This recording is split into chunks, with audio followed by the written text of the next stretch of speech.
Eu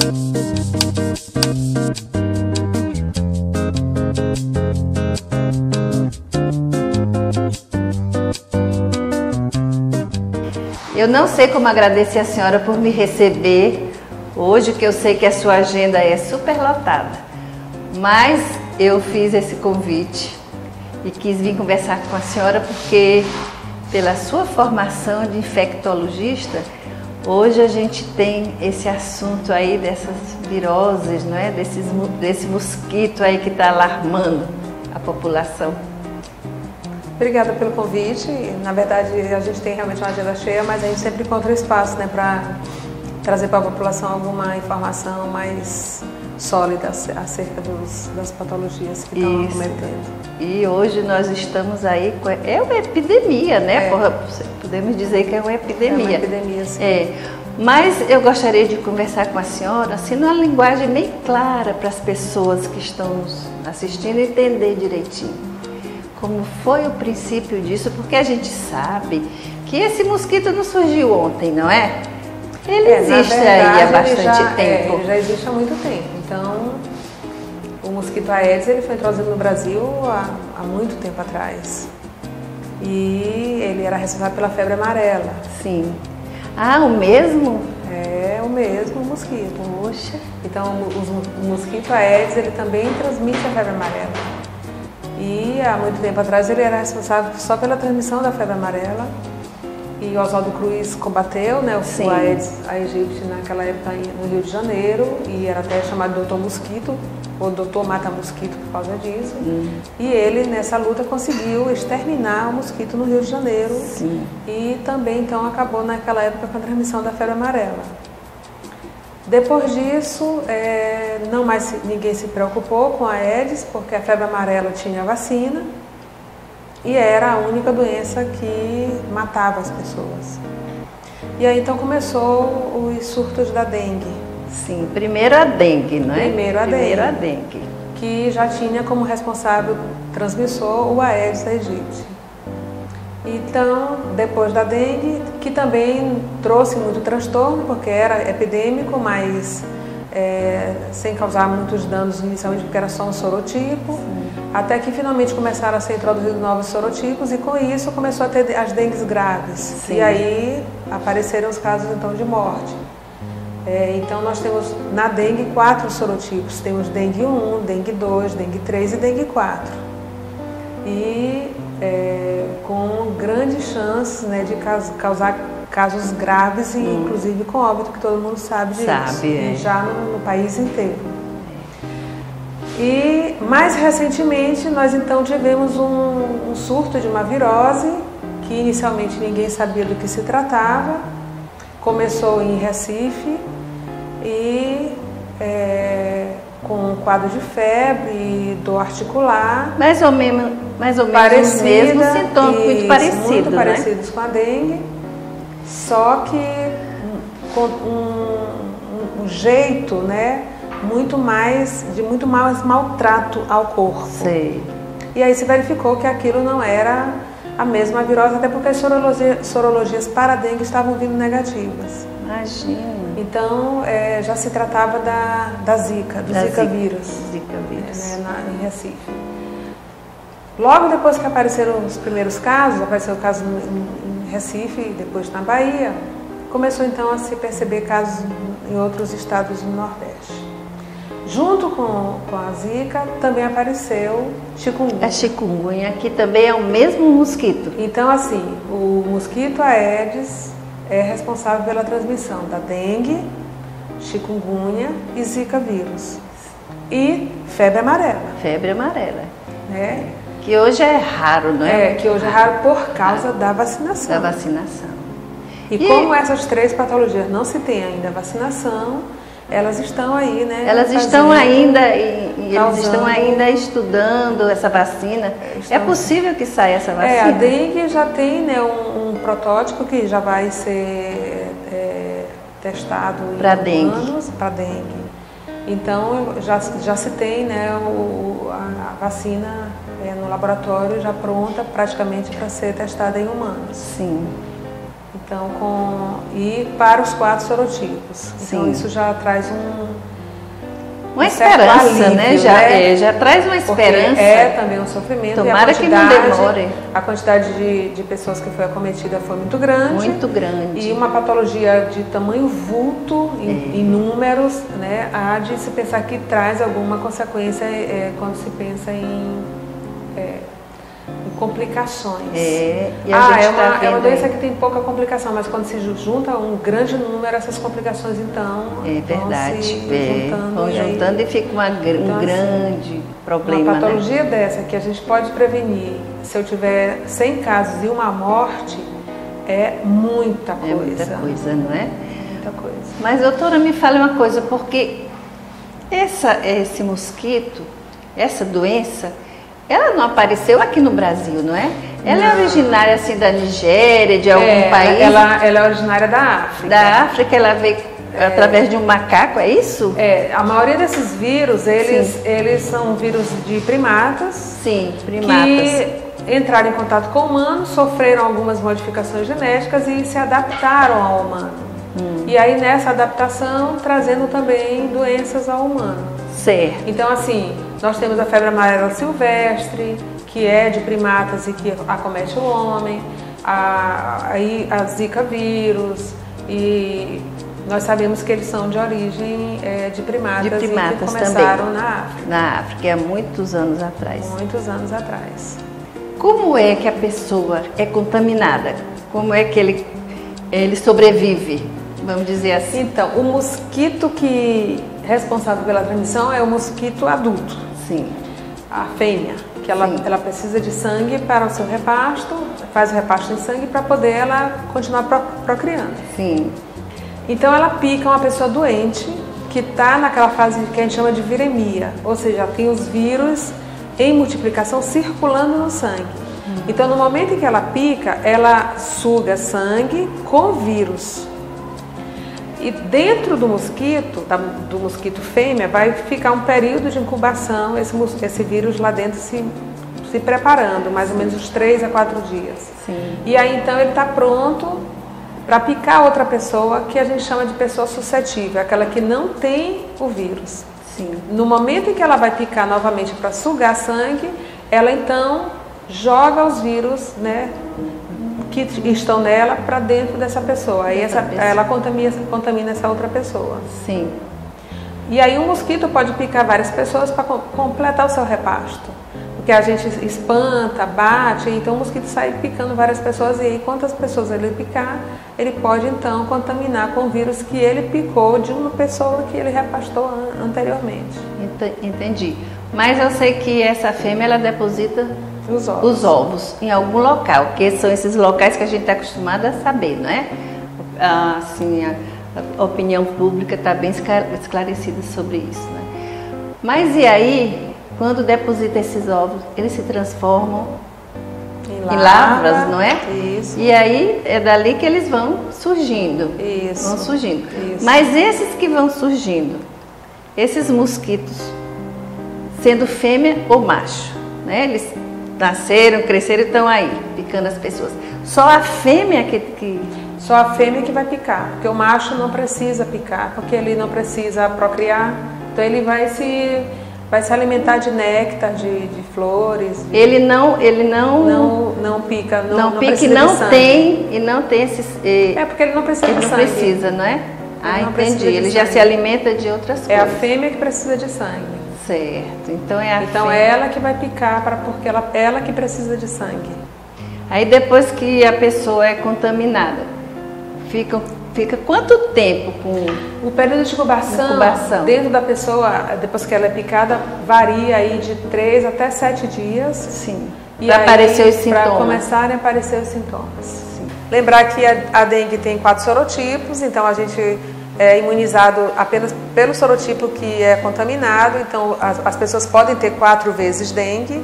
A zika só tem um sorotipo, então é imunizado quando tem zika, e chikungunya só tem um sorotipo, é imunizado quando tem chikungunya. E aí, o que a senhora diria para a pessoa que está com esses sintomas, não é? Que muitas vezes confundido com a dengue, Então, com essas doenças aí? Os sintomas podem ser muito parecidos, exceto por alguns sinais que são mais fortes numa doença do que na outra. Como, por exemplo, a chikungunya tem muito mais dor articular, ela é muito mais intensa. Tem paciente, o nome vem até de pessoa encurvada, né, da Tunísia. Então a pessoa é chamada de chikungunya porque a pessoa fica encurvada. E é isso que significa o nome, por causa das dores articulares. Então chama atenção essas dores articulares. A Zika tem dor articular e pode ter um pouco de prurido na pele, e dengue tem febre, mas a Zika e a dengue podem se confundir bastante. Bastante, né? E o que é que a pessoa, assim, eu estou em casa, assim, estou com esse sintoma, tenho febre, o que a pessoa pode fazer antes de, porque deve procurar, não é? Deve procurar um médico, mas para passar um pouco aquela febre, aqueles sintomas desagradáveis, aquelas dores, o que a pessoa pode fazer, o que não pode fazer? A primeira providência é hidratação. Sim. Então a pessoa precisa fazer uma boa hidratação, porque a gente já sabe que no caso, por exemplo, da dengue, primordial, o tratamento é basicamente de hidratação. Então quanto mais o paciente se hidratar, menos chance ele terá de evoluir para dengue grave. E ele pode tomar antitérmico, exceto o antitérmico que contenha na sua formulação ácido acetilsalicílico. Em nenhuma dessas viroses se utiliza ácido acetilsalicílico, se estiver na base. Sim. Porque pode fazer alteração hemorrágica. Então evitar, mas pode tomar dipirona, pode tomar paracetamol, com todos os cuidados, né, necessários, mas o ideal é que, tendo esses sintomas, procurar, né, logo um médico. Sim, aí já parte para um especialista. Para que seja orientado, né, prontamente. Sim. Porque às vezes tem alguma doença de base, e se tem doença de base, aí esse paciente já pode ter alguma gravidade maior. Então, se esse paciente tem problema cardíaco, se tem problema renal, se é diabético, se é um paciente idoso, se é grávida, então nem se fala. Nem se fala, nós vamos entrar nesse assunto. Se tem uma neoplasia maligna, então esse paciente é um paciente considerado de risco. Muito cuidado com esse, Muito né? cuidado. Muito mais atenção. Exatamente. Muito mais atenção. E, inclusive, agora a gente ouve falar também que a Zika também é responsável pela síndrome de Guillain-Barré. É verdade que tem tido esses casos? A gente sabe que as doenças virais, de uma maneira geral, elas podem causar Guillain-Barré. As doenças virais, né? Então, assim, só que numa proporção não tão grande. Sim.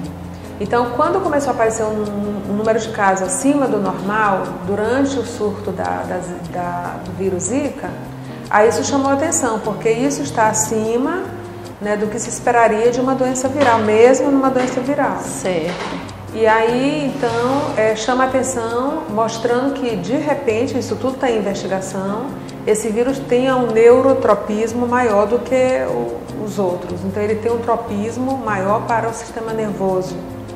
E então, essa doença ataca o sistema nervoso? É o que está se estudando, mas como ela vem apresentar síndrome de Guillain-Barré, e aí agora está se estudando microcefalia, comprometimento do sistema nervoso central. Então, que é pelo comprometimento do sistema nervoso central do cérebro. Sim. Então está parecendo que esse vírus tem neurotropismo realmente. Sim. Nós vamos entrar um pouquinho nesse assunto, né? Da microcefalia, que nós estamos vendo aí a quantidade de casos de crianças que estão nascendo com esse tipo de síndrome. A senhora pode explicar um pouquinho para as pessoas e dizer se realmente tem relação com a Zika? Já foi comprovado? Tudo começa quando aumenta o número de casos de Zika e começa a aparecer os casos de microcefalia. Então, assim... Que são muitos. Então, quando a gente começa a fazer uma investigação científica, a gente sabe que coincidências não acontecem.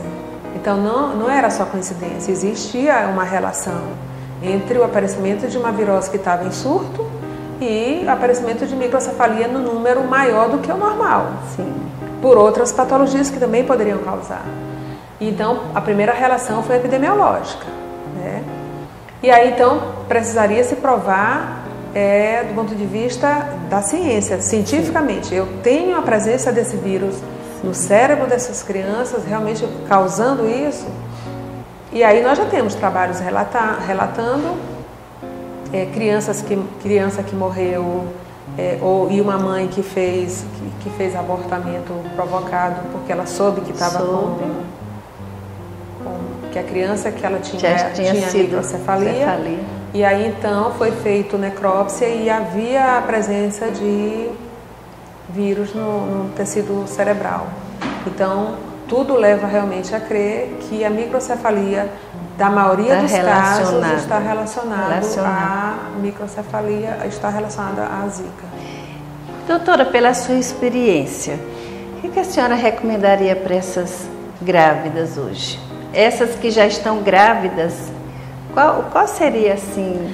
O que elas poderiam fazer? É uma situação bastante delicada. Nós estamos, né, no momento de chuva e a nossa cidade, e aí eu estou falando, tem que falar da nossa cidade. Tem que falar, nós estamos aqui, afinal. A nossa cidade não está preparada do ponto de vista estrutural para uma doença dessa, então a gente tem focos, né, de larva na ilha inteira. Em todo lugar. Em todo lugar.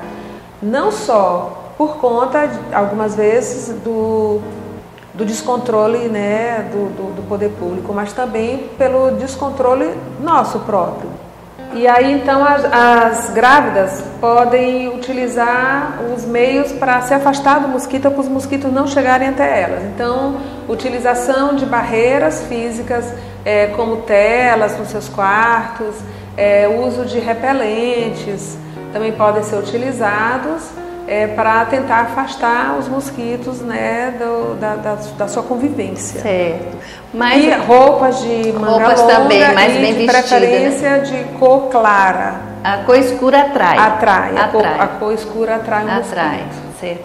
Mas eu queria saber assim, qual é o horário, assim, porque as pessoas dizem que esse mosquito ele só pica só à noite, porque durante o dia ele...